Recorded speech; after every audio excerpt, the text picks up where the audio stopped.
ay laging bago.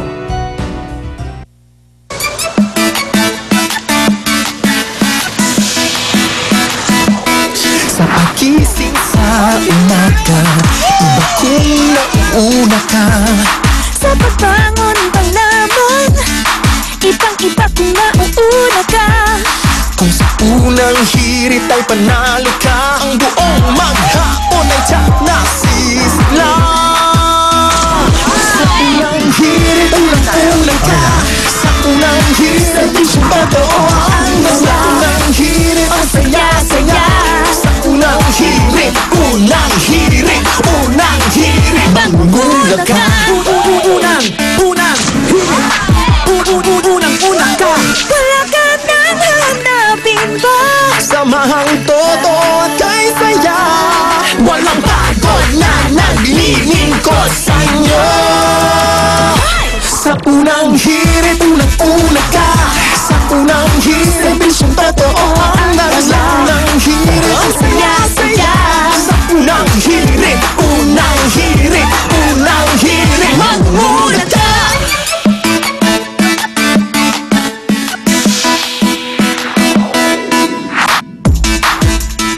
Bataglan. Okay.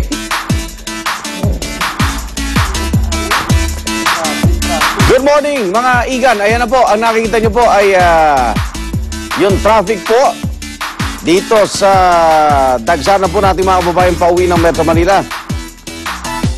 Live na ko yan sa isang bahagi ng EDSA bago umakyat ng Kamuning flyover. EDSA niya. Oo. Itong nasa kanan, yan yung papuntang monumento. Oo. Ito yung paluwas ng Maynila. Cubao, Oo. papuntang Makati area. Actually, yung papunta dito sa EDSA northbound, yun nga, tama, correct, okay siya. Nung nag-U-turn na ako, sa tapat na ng GMA, dun pa medyo doon ka na masikip na. Tapos nagka-hetot-hetot ito na yan. pala yung likodan nun. May likuran niya. At ngayon po, walang pasok, ha? Wala. Pero yung long weekend nyo, yan ang sasalubong sa inyo. Ngayong alas 5, pasado pa lamang po ng umaga. Ayan, masikip na ho. At ang sasalubong kasi dyan, mga terminal na ng bus. Nasa kanan. Actually, sa kaluwag, ganoon din. Pero yan yung mga galing po ng NLEX. Good morning mga igan. Dahil po kami ngayon, kahit po walang pasok kayo dyan, kami ho ay may pasok. At ikasyam na araw na po ng buwan ng Abril. Lunes at holiday po ngayong araw na ito. Dahil po araw ng kagitingan, kaya kita nyo naman yung mga sumasabak sa traffic, magigiting yan. Kahit umaga ito. Pero kami po dito sa unang hirit, back to work na at patuloy na naghahatid sa inyo ng mahalagang balita, impormasyon at mga pampagising na morning gimmick.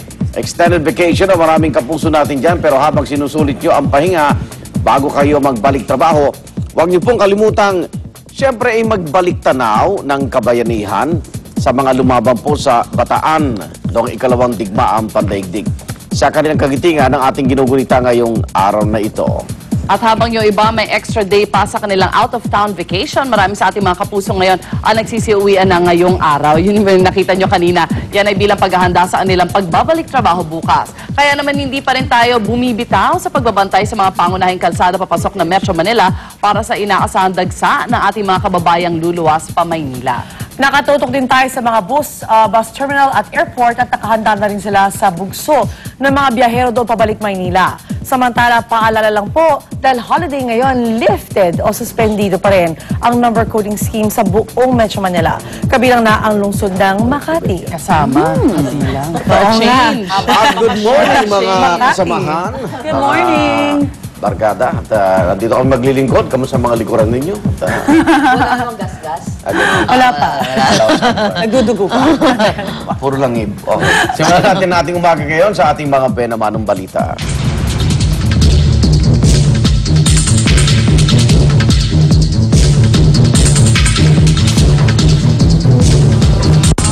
Pangkahalata, naging mapayapa po ang bagunita ng Semana Santa ngayong taon. Ayon yan mismo sa Philippine National Police o PNP. Pero sa kabila nito, nagtala pa rin ng National Disaster Risk Reduction and Management Council o NDRRMC ng 13 nasawi na may kaugnayan po sa Semana Santa. Karamihan sa mga naitalang patay ay dahil sa pagkalunod. 49 sa 50 sugatan naman dahil sa vehicular accident. Ayon po sa NDRRMC, mas mababa pa rin daw ang bilang ng nasawi ngayong taon kumpara noong mga nakalipas na taon. Patuloy naman ang paalala nila sa mga motorista na maging maingat sa pagmamaneo para huwag na matagdagan ng mga aksidente sa daan. Naka-heightened alert pa rin ang iba't ibang ahensya ng gobyerno, lalo pat marami pa rin ang magsisiuwian pa Maynila mga sa mga probinsya. Kahapon kasi luwag Oo. Ang bibilis ng takbo. Ayan, dalawa yung muntik-muntikan na aksidente nasaksi ako sa EDSA. Yung biglang kumakanan, hindi ko alam ba't nagsaswerving Naalala ko, galing nga palang bakasyon, baka pagod pa. Saka iba Tapos naman, long drive. saka iba naman parang tuwan-tuwa na maluwag yung mga kalsada. Walang Kasi hindi tayo traffic. sanay na ganun yung traffic. Kaya Abnormal ang dali ng nakakanta. traffic kahapon. Abnormal. Okay. Kaya nagkabantay pa rin ang GMA News para yatin ang mga balita sa inaasang pagbabalik Maynila ng mga nagsiuwian sa probinsya ngayong Semana Santa. Nasa North Luzon Expressway sila Baniver, habang si Jay Sabali naman maaga nagbabantay sa South Luzon Expressway. Si Salima Refran naman nasa NAIA Terminal 3. Antabayanan nyo ang kanilang mga report mamaya. Samantala, todo gayak at kanya-kanyang estilo ng pagdiriwang ng Easter Sunday o Pasko ng Pagkabuhay ang maraming simbahan sa iba't ibang bahagi ng bansa. Sa Kidapawan, North Cotabato, sa halip na imahe o rebulto, mga totoong tao ang gumanap na Jesus at Maria sa tradisyonal na salubong doon. 2 taon na raw itong ginagawa ng parokya doon. Kakaiba naman ang ginawang pagdiriwang sa Minalin, Pampanga, pagkatapos kasi ng tradisyonal na salubong, isang effigy ni Judas ang pinasabog. Simbolo raw ito ng pagtatakwil ng mga deboto sa kasalanan. May temang Japanese naman ang salubong sa San Bartolome Church sa Malabon. Pagpatak ng alas 12 ng hating gabi, muling nagkita ang rebulto ni Jesus at Birheng Maria. Kasunod ito, nagpalipad ng mga Japanese lantern bilang espesyal na dasal para